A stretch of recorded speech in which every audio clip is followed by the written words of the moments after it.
Boy, how long do you have?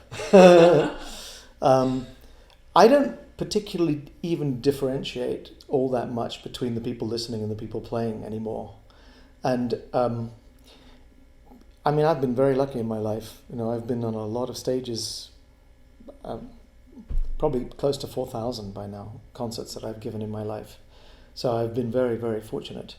And, you know, to begin with, one of the problems with education is that the only time you perform is for your jury, you know, for your recital where everyone's up there seeing, you know, are they any good?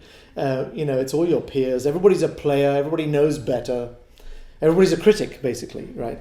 And how do you get beyond that?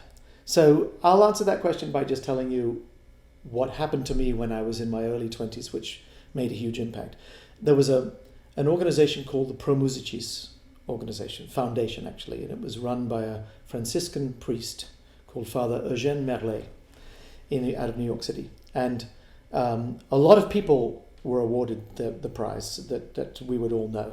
But when you won, you were given recitals in different places around the US. I mean, New York, Boston, San Francisco, wherever.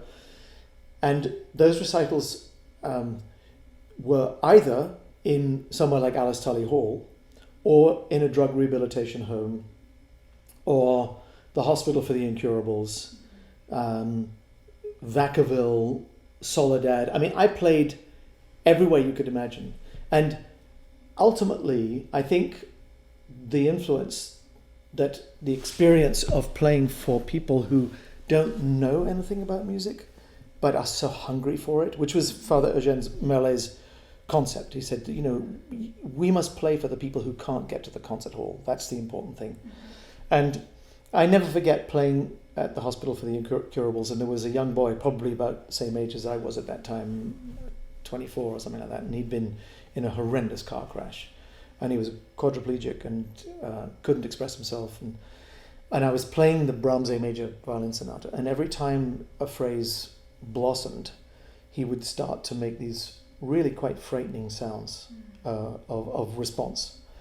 And his mother was standing next to me and kept looking at me saying, he loves it. Like, because I was worried that I was upsetting him or something like that.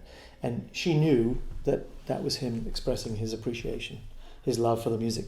And that, among many other kinds of situations, none quite as memorable as that, I'd have to say, changed the way I think about what it is that we try to achieve when we recreate music or create it for the first time in some cases.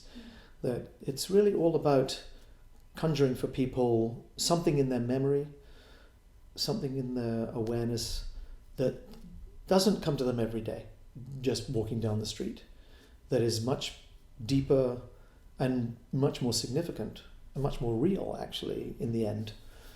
Because we tend to live more and more in a superficial world where it's all about, you know, what text did you do, what Facebook did you do, you know, how your taxes, you know, it's just all so horrendously banal in a way, but you have to do it.